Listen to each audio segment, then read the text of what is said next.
Hi everyone, welcome back to the channel. So behind me there is the River Severn. I'm in Shrewsbury and it's currently in flood with a couple of meters of extra water on. So earlier this week I was in my local tackle shop and talking to a couple of people I bumped into there, and we were talking about the level on the river.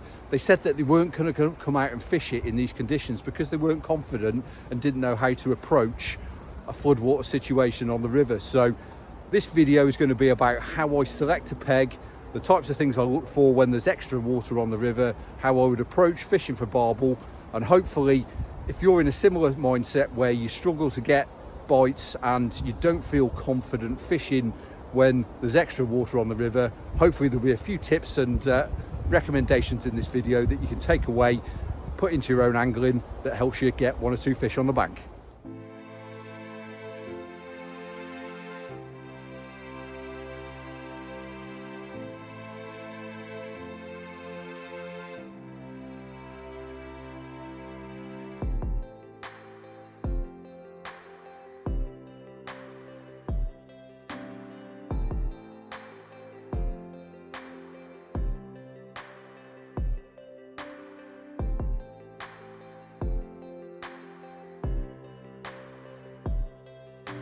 I'm just stuck behind a hedgerow to get out the wind. It's really blustery today. I think it's Storm Agnes that's kicking around for the next couple of days. But let's start the video by showing you the types of pegs to avoid in these conditions. I'll show you a couple of examples and then we'll work through to the types of pegs that are the ones that you do want to try and get in when there's extra water on the river. So let's have a look at this swim firstly. And for me, this one is a classic swim where not to fish in these conditions. The pace of the river being the main reason. As you can see, all the way across here it's absolutely tanking through. You'd need a small house brick to hold the bottom, and also you've got all these swirls and boils which indicate that there's debris under the waterline, which you're going to get snagged up in those. You're going to be pulling for breaks, and importantly the fish are going to have to work just way too hard to be in that water there. It's just too fast in these conditions, so this would be an absolute no for me. So just made my way down to the next peg on the stretch, and let's have a look at this one. Same situation here. It's just absolutely tanking through. There's no way there's any fish going to be held up in this area. The best example I can give you is that if you walk out on a really windy day, out up the street, and you're walking headfirst into the wind, you have to work a lot harder to walk up the road, and naturally you'll try and get out of the wind and get into some shelter. And it's exactly the same for barbel and any other fish. When the river's got conditions like this, they're just not going to be in this stretch. They've just got to expend too much energy. They're going to try and find slacks where the water flow is a lot less, and there's no way that would be a peg that I would pick in today's conditions. So this peg now looks a little bit more interesting, and let's show you the reasons why. So we've got a slight bend here, and we've got the flow pushing round the far side of the river here rather than being a consistent flow straight down the middle. And what that generates in the near side margin here is some slack water, and these are the type of areas where there's less flow, and that's where the fish are going to migrate to in these conditions. So let's just make our way a bit further down the stretch. So fishing on the inside of bends is definitely a great spot to be in floodwater conditions, because normally you'll have slacks in those areas. Definitely don't discount the straight sections of river though, because what I'm going to try and find for you is where there's a large tree or overhanging bush in the water on a straight section, and show you how that can change the feature of the river, how that can create a slack, and again that would be the type of area that fish would look to try and get into in floodwater conditions. So here's a classic example of where a tree or a bush on the inside margin creates the perfect slack that you're looking for. So we've got this structure here, you can see just behind it where the flow is accelerating there into the center of the river. You've got that crease line across there, and then behind where the tree or the bush is, you've got this perfectly still slack area where there's hardly any flow. You cast down there, you'd hold the bottom easily with a 1 or a 2 ounce lead, and those are the types of areas where the fish are going to move into when the river's in flood like this. They've got to use hardly any energy in those areas and that's where they're going to hang out until the water level drops and they can move back out into the main part of the flow. If you're not confident in fishing in floodwater conditions, hopefully that little bit of information there and the idea of the types of pegs that I'd be looking for will help you to allow you to get onto the bank, to give it a go for yourself. The river is looking absolutely terrific, great colour.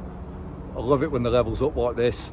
I'm going to get myself back to the van, get some gear, get a peg selected, and hopefully we can get 1 or 2 barbel in the net. So here's the peg choice for today's session then. You can see all the flow out in the centre of the river and towards the far side margin over there. The near side, which is what I'm interested in here, is really still. Got a nice slack here. It's been created by this big bush. Loads and loads of protection here and still moving water that the fish are going to move into out of the main flow.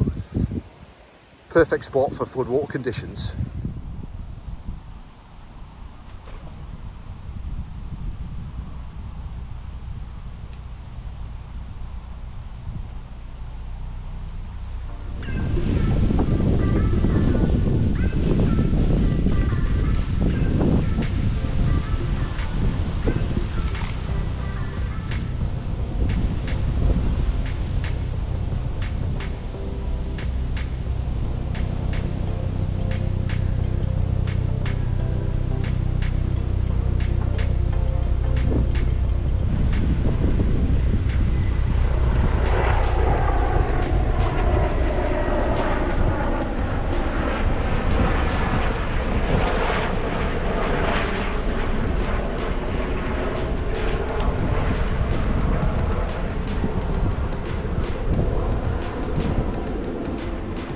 Some of the sandwich there and the right hand rod has ripped off.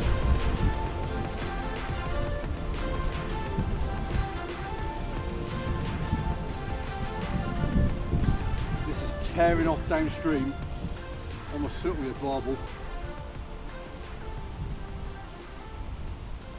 Lunchtime for me and lunchtime for the barbel.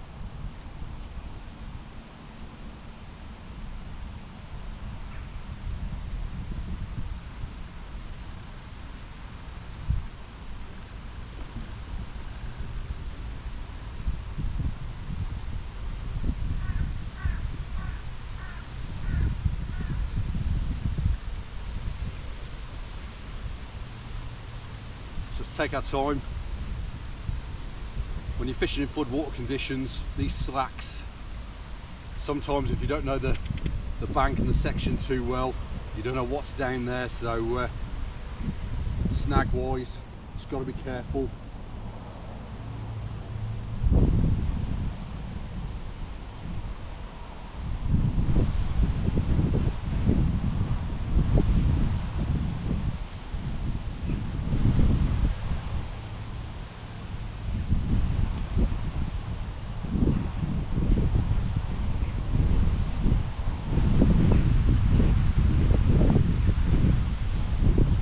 Sandwich is alright.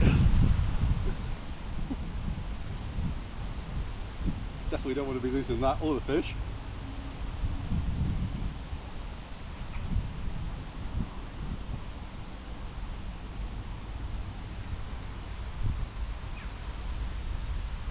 So the barbel's just holding in this near side slack at the second.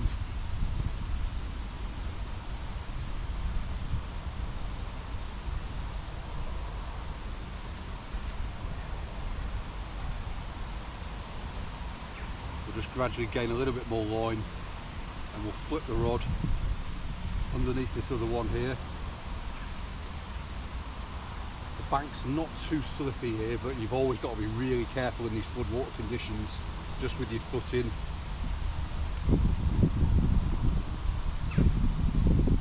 The last place you want to end up is in the river when it's like this.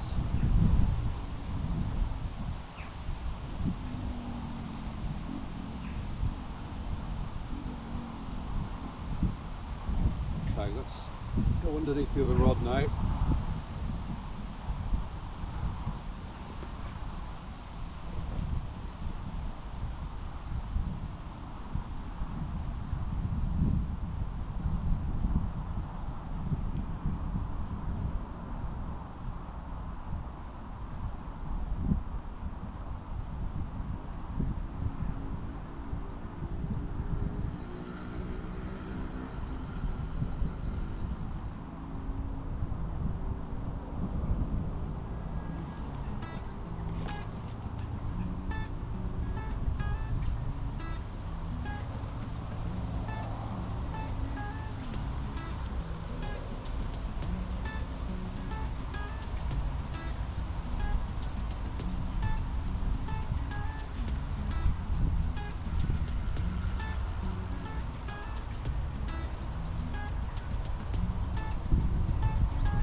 Doesn't feel a particularly huge fish, but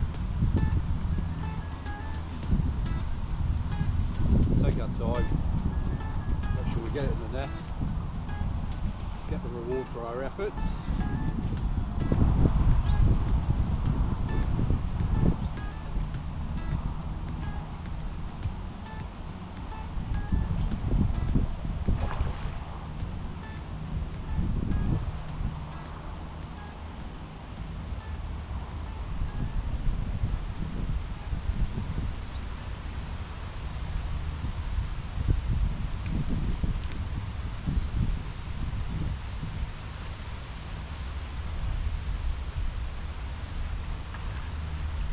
In the net, that'll do very nicely.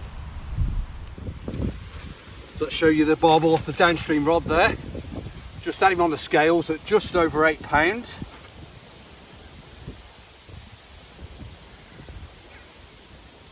There we go, beautiful 7 barbel. 1 or 2 marks on this side that I'm holding, but in general, lovely fish. Taking refuge in that slack. Perfect place to find them in floodwater conditions, out of the main flow. That'll do very nicely indeed.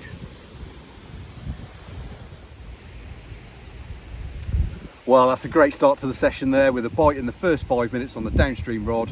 It backs up that we've picked the right peg for the conditions. There's some fish holding up out in the slack in front of us here. We've got the rod back out on the spot. Hopefully there's a few more out there and we can pick up a couple more quick bites. Well, that's a great start to the session there. And we're off again. Downstream rod. Hooked over. Just recording a clip there to the camera on my other phone. Always nice to be interrupted, of course.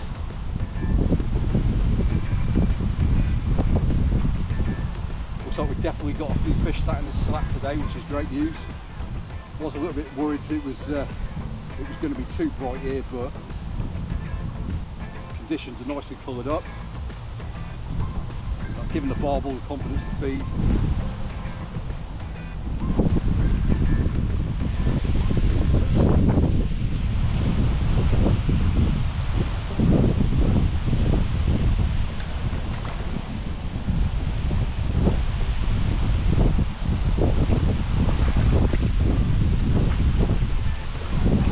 Only a little splash of this one. Yeah, there we go. Nice to get him in the net though. Not the most graceful netting, but yeah, that's a nice barbel.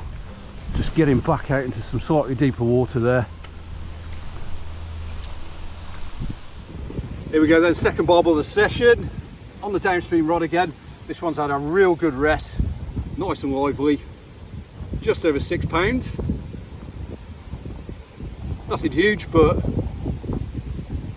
gorgeous little barbel from the 7.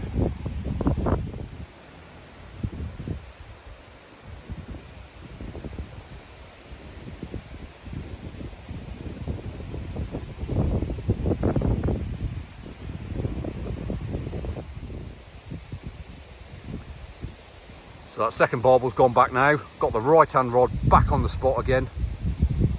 You can just see here on this shot how different the water is right under the rod tips, which is where we're fishing, just a rod length out. If you compare that to the flow in the centre of the river there, it's no wonder the fish aren't going to be out in those conditions, and they're taking shelter right in the edge here.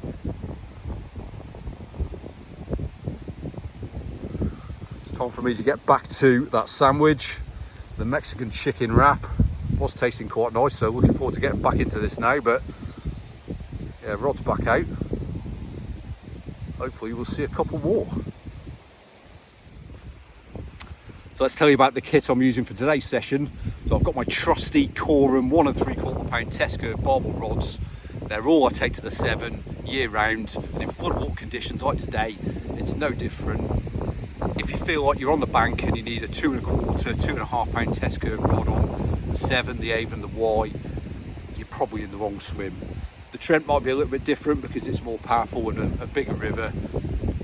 For me, on the 7, these rods, perfect year round. I've got a running rig out there today with a 2-ounce lead.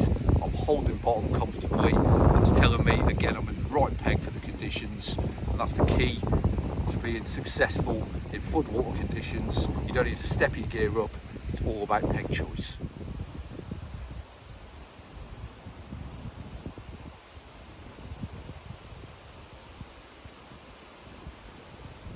So another big tip for fishing in these conditions is to actually recce and walk the banks, find swims when the river's up.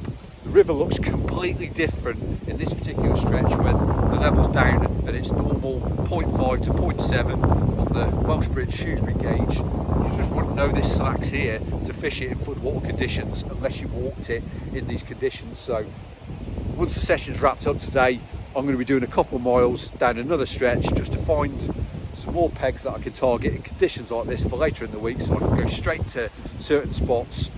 I'd always recommend get out there, walk the banks, find the pegs when the river's up. Just save yourself lots of time. You can get straight out there into pegs that will hold fish and hopefully get yourself 1 or 2 bites.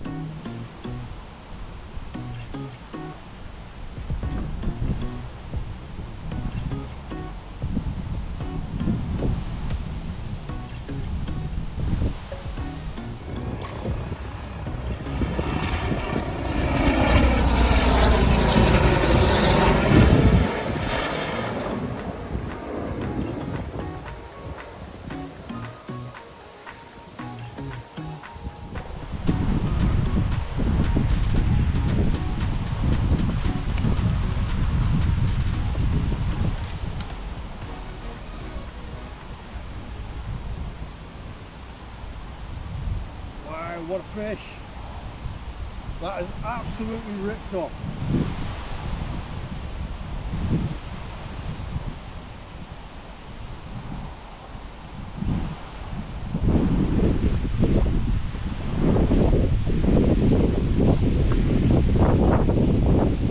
What a take that was!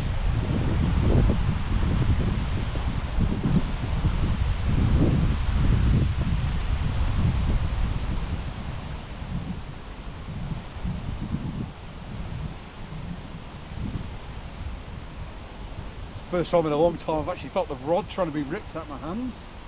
Wow, it's still off.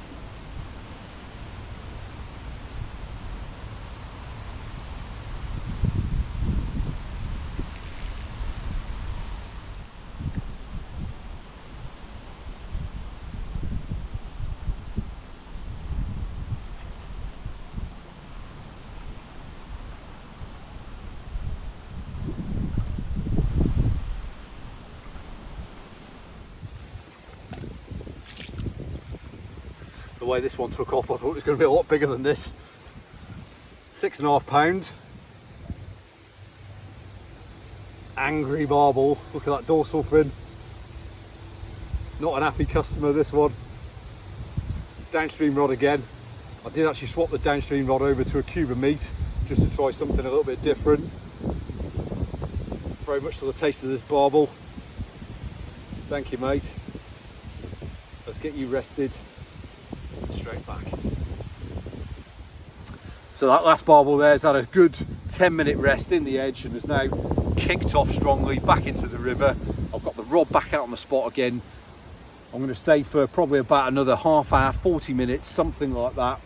Hopefully you've picked up a few tips from the video on how to approach floodwater conditions on your local river. Definitely don't be fearful of these conditions. It's all about being in the right peg. Make sure you choose carefully, getting a good slack. You don't need big gear, you definitely don't need big leads. There's lots of fish to be caught in these conditions. Let's see what this right hand rod does over the next half hour, 40 minutes, and see if there's one more before we pack up.